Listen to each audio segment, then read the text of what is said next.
My wife received a positive STD test after attending to her friend's wedding, so I kicked her with divorce papers. When people say one moment can change your life, they probably talk about my life. It amazes me how one small piece of paper discovered from my wife's purse changed everything in my life. I, 37 male, married my college sweetheart 10 years ago. Prior to that, we dated for 6 years, so in total we know each other from 16 years. I'll call her Dove, 37 female. She was my classmate in college, and I consider her my soulmate. She indeed was. A month ago, Dove's friend was getting married in a fairy tale wedding in Las Vegas. I was also invited to the wedding but had something urgent at work that same week, so I skipped it. It was an elaborate event which lasted for a week. When Dove returned from the wedding, she was unusually quiet. I asked her if everything was fine. She said she was just tired after the week-long wedding festivities. It seemed natural to me, so I gave her the space she needed to wind up. However, it started troubling me when Dove's behavior turned cold towards me. Not only did she become quiet, but she became irritated at me. She started ignoring me and got agitated at every conversation. Not to mention, our sex life was almost null. Whenever I initiated, she used to snap at me and say she was not in the mood. It's been almost a month now since she returned from the wedding, but we didn't have one intimate moment together. If this was not enough, I found something inside her bag yesterday, which has made me anxious. It was a hospital bill. Dove had done an STD test just the next day after returning from the wedding. Isn't it weird? Why would she do that? And why didn't she tell me about this? I know it means something obvious. I love her selflessly, but I'm not a simp to just ignore such a huge red flag. I'm not yet ready to confront her regarding my findings, but before I do, I wanted to have a complete information about the STD test. I just don't want to confront her with any half-baked information. I treasure my marriage and my relationship with Dove, and I just don't want to destroy it in a moment of impulse. I have researched my best on this subject, and while doing so, I bumped into this page where several men and women have shared their stories where they have found their partner undertaking STD tests secretly. More often than not, it is related to cheating. That is why I'm here to share my story and see if I'm overreading between the lines. I'm feeling guilty to admit this, but I have also sneaked into Dove's phone a few days ago. I scrolled through all her chat lists and call records, but could not find anything doubtful. It was also clean. I also checked her social media account, but it was also clean. I don't know if I should feel bad about doubting her, or if I should be assured that I'm being alert. I thought of contacting the friends who attended the wedding with Dove to check if anything unusual had happened there. But the thing is, it was Dove's school friend's wedding, so none of our college friends were a part of it. I'm friends with her school friend, but not to the extent that I can ask anything from them without Dove's knowledge. The situation feels so weird because, in the last 10 years of being together with Dove, she never gave me any reason to suspect her. We were always very transparent with each other. Edit to add, I forgot to mention that the bill indicated that she made the appointment on the day after returning from the trip. However, the date of the test mentioned was of yesterday's, and the date of the report is given after a week. Dove's behavior was concerning me from the time she returned from the trip. I checked her phone a few days ago, but couldn't find anything. Yesterday, when Dove returned home, after the test, she looked very exhausted and tensed. I got suspicious when she carefully hid her bag inside the wardrobe. Usually, she leaves it on the table of the couch. I behaved as if I didn't notice it, but I was keeping a close eye on every move of hers. When she went to the washroom for shower, I checked her purse and found the hospital bill for the STD test. Update 1. Hello all. After reading the comments on my post, I realized I didn't give any background information on about me or Dove. I didn't think it was relevant to the post. Nevertheless, I have replied to a few of you in the comments, but for general information let me add a few facts. Dove and I graduated from the same college. We both are software engineers and work for different IT companies. We have a 6-year-old son. Financially, we had a stable life. A quite decent one. We were a pretty happy family until now, until Dove decided to screw up everything. After discovering the medical bill for an STD test from Dove's purse, I was restless. The comments on my last post, as well as the stories of other victims, all indicated one thing. Dove cheated on me. Initially, I wanted to wait until the test results were out before confrontation, but I was choking up from the inside. I could no longer hold it back. Dove also noticed that I was behaving differently. The day I made the post, she even asked me if everything was all right. I just nodded and faked a smile. She thought that maybe I was retaliating for her rude behavior. So, a day after I made my post, we sat at the dinner table. As we started eating, Dove again asked me if I was doing well. I nodded yes, but after a while, I couldn't hold back myself and I blurted out, "How was your STD test?" She looked at me, shocked. I repeated, "Yeah, that STD test you took a few days back?" She turned pale and asked me how did I discover it. I said it doesn't matter. Then she said the most classic line, "I can explain." I stared at her straight and told her to explain. She sighed and took a deep breath while I kept staring at her patiently. She started weeping. The moment she started sobbing, my heart sank. I understood that my suspicions were true. Dove held my hand and told me to believe her. I told her I could believe her only if she said anything, but instead of saying anything, she pulled her chair closer to me, leaning on my shoulder, held my arms tightly and cried. I let her emotions flow out. In the last 16 years of our relationship, I have never left her crying. Even with her slightest tears, I used to hug and cheer her up. By this time, I sat unmoved. She tried to come closer to me and hold my arms as tightly as she could, but I didn't hug her back. I sat there cold like an ice rock. Finally, when she was done crying, she freed my arms and confessed everything. It was on her friend's bachelor trip. In the week-long wedding festivities of her friend, the first 2 days were a bachelor trip to Vegas. The event manager had arranged for strippers, male escorts, and whatnot. That day, I got to know so many new terms that I was not at all familiar with earlier. She told me that the bride and her other friends enjoyed all the services right from the start on day one, but Dove resisted. Her friends forced her, but she didn't. She saw the bride and her other friends having a thrilling time, fulfilling all their fantasies with those escorts, but she restrained herself. I usually used to believe her as she was never a liar, but this time, it was just difficult for me to fully trust her story. I asked her if she did it because she felt out of place. She said that her bride friend convinced her that she had never seen any other man in the last 16 years, hence she needed to taste new blood. Her friends elaborated on how these escorts used several techniques to give them new-age pleasures. Dove still didn't give in, but her friend convinced her for an intimate massage. Dove finally gave in to the peer pressure and said yes to the massage. She thought the massage would not qualify as cheating, and she could also dodge the peer pressure. However, the masseur was an escort. After the back massage, she started undressing her fully. She resisted, but he said it was an intimate massage, so she had to undress. She confessed to losing her self-control during the intimate massage and gave in. One thing led to another, and she cheated on me. But this was not enough. When Dove told her friends about her encounter with the masseur, they cheered for her and insisted she should further explore. They also assured Dove that it would be confidential, nothing would ever reach me. Dove thought she had already done it once, and she cheated on me. So there was no point in resisting further. She decided to better explore her fantasy.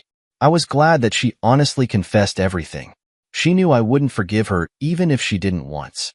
I just sat there lifeless, trying to absorb whatever Dove said. I knew my life was going to change. The woman in front of me was the love of my life. And that was why her betrayal inflicted such a great pain on me.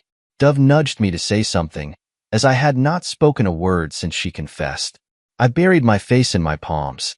She tried to hold my hand and lift my face, but I resisted. Finally, when I looked at her, I said I was going to file for divorce. She was shocked and said I should not make an impulsive decision because we have a son. I yelled at her to stop showing her fake concern for our son and her family. If she had the slightest concern for the family, she wouldn't have done what she did. I took my car keys and left the house. She tried to follow me, but I shrugged her off. I drove off to my friend's place, who was living alone. He recently had a divorce. That's a separate story anyway. I drank until I passed out. The next morning, I called in sick at work. My friend went to the office while I lounged on his couch, searching for the divorce lawyers.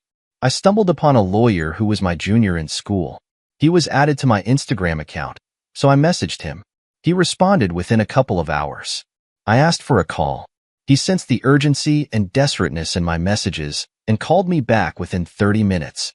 His next available appointment slot was about 4 days later, but since I knew him, he asked if I could meet him late in the evening after work. I readily agreed. Instead of calling me at his office, he asked me to meet for a drink. The last evening, Dove confessed her cheating, and the next evening, I was sitting with my lawyer and discussing my divorce. He asked me to sleep over my decision and see if the emotions subsided. I decided to give her a chance. I told him that I was mindfully making this decision. I relayed my divorce terms to him, and he assured me of starting the paperwork immediately. I requested him to fast-track the process because I want to get done with it as soon as possible. Anyone who heard me would have assumed I was making an impulsive decision, but I was not. I loved Dove, but not more than my self-respect.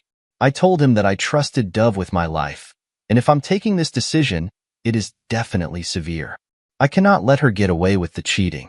The next day, I went home in the afternoon. I thought she would be at work, but she was at home. She had become miserable just in the last few days. As soon as she saw me, she rushed towards me and tried to hug me, asking me where I had been for the last 2 days and why I was not responding to her calls and messages. I wanted to push her away, but she looked so pale and fragile that I could not do so. I let her hug me, but I didn't touch her. I stood stiff. She kept saying sorry, but I remained unmoved. She held my face with her palms and nudged me to say something. She said my silence was killing her. I asked about her son. She said she had dropped him to my parents' house for a few days. I freed myself, went to my room, and bolted it.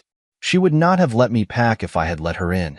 I packed some of my clothes, laptop, tabs, and essentials, and hurriedly left the house while she was in the kitchen. She followed me outside, trying to stop me, but I didn't look back and drove off. I checked into a hotel and then went to my parents' house to meet my son. I wanted to tell him everything, but I resisted because I had something else in mind. It's almost a week now. I'm working from the hotel. I have taken permission to work remotely for this month. Dove tried to contact me through all possible means: calls, texts, voicemails, showing up at my workplace, crashing my friend's place, and local bars and restaurants that I had often visit. One of our common friends called me today, asked me if I was fine. He said that Dove had been looking for me in the entire city. I asked him if she had told him the reason. He said that whoever is asking, Dove has been telling them that I left the house after a severe argument about something. I said yes, I'm safe, but I needed some time to cool off. A few hours ago, I called up my lawyer to follow up regarding the divorce papers. He said to have it shipped to me in the next few days. I'm waiting until the divorce papers arrive. I'll make an update once I sort out this case. Update 2. It took a while for me to update this, but I wanted to sort out everything before making an update. This would be my last update. So after 10 days of the D-Day, the divorce paper arrived. It was Saturday. The next morning I went to my house. The situation was the same. Dove was lifelessly lying on the couch while my son was playing in the living room. He ran towards me and hugged me as we hadn't met in the last week. This time Dove was stiff. She didn't hug me. Instead, she gave me a cold stare. I played with my son for a few minutes and then left him alone and sat on the chair. Dove looked at me with a straight face and asked what did I want. I smirked at her question without saying anything. She asked if there was anything she could do to make things better. I still remained quiet. For a while she said, "Look, I know I have hurt you and ruined everything, but I am guilty about it. I accept what I did as was a grave crime, but you need to see that I could have skipped the STD test and you would never have known about it, but I took a test for your safety and avoided sex to protect you. I love you. I am sorry for what I did, but you also need to acknowledge that I honestly confessed to the truth when I could have easily cooked up some lies. So we need to solve this situation instead of running away from it. Tell me if there is anything I can do to fix this." I told her yes. I told her to confess her cheating in front of my parents and hers. She gave me a stern look. I said, "What? You can't do it, right?" She took a deep breath and said if this was something that would make me happy and satisfied, she was ready to take a shot. I asked her to go on and invite them in the evening. After staring at me for a couple of minutes and seeing the coldness in my eyes, she took her phone and called up her parents and mine one by one, asking them to join us this evening. After the call, She looked at me with defeated eyes. I took a shower, was surfing on my iPad when she entered the room and said she had prepared a lunch for us. I wanted to avoid it, but I knew from within that it was going to be our last meal as a family. So I went and sat at the table. She served me and my son, and we all ate it together. I felt bad seeing my son's face that it was mostly the last time he was having a meal together with his parents. I know I would be called an egotistic and chauvinist for destroying my happy family for just one mistake of Dove, but I don't care what others think of me. I know when my son grows up, he will be glad that I chose my self-respect over my love and emotions. It is necessary that a child grows up with happy parents who might be living separately than frustrated parents who are trapped in a broken marriage. And our marriage was broken at the moment Dove opened her legs for other men. After lunch, Dove took her son to his room for an afternoon nap. After putting him to sleep, when she returned to our bedroom, I was scrolling my phone. She tried to touch me. I stopped her and asked her if STD reports had come. She said that she had come clean and started touching me again, knowing that it would be our last time I gave in.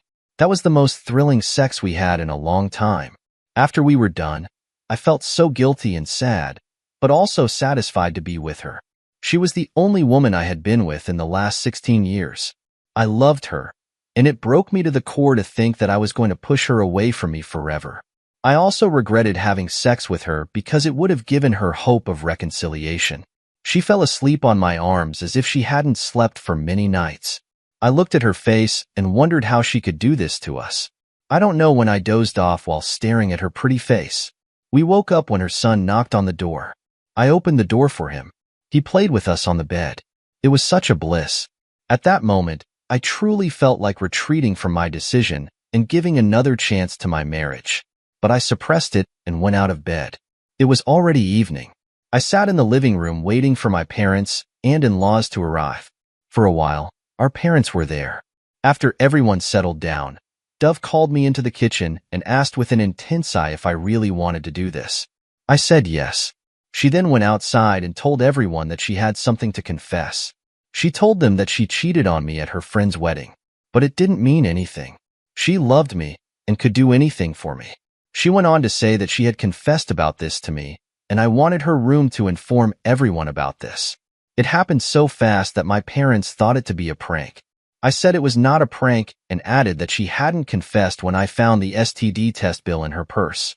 Her parents looked down in embarrassment and anger. My parents were also disappointed, but they didn't say anything. I told everyone that I also had something to say, and it was that I had filed for divorce. I pulled out the divorce papers and started reading the terms of the divorce.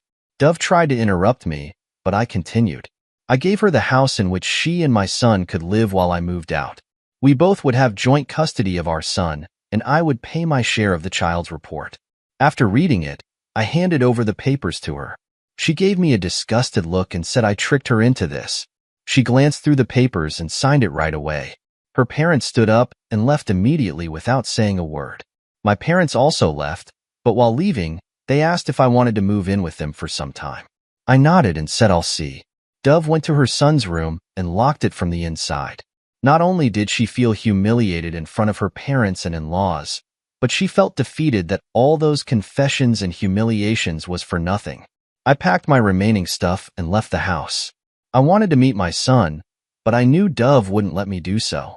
That was the reason she had locked herself in his room. After that evening, I didn't get any calls or text from Dove.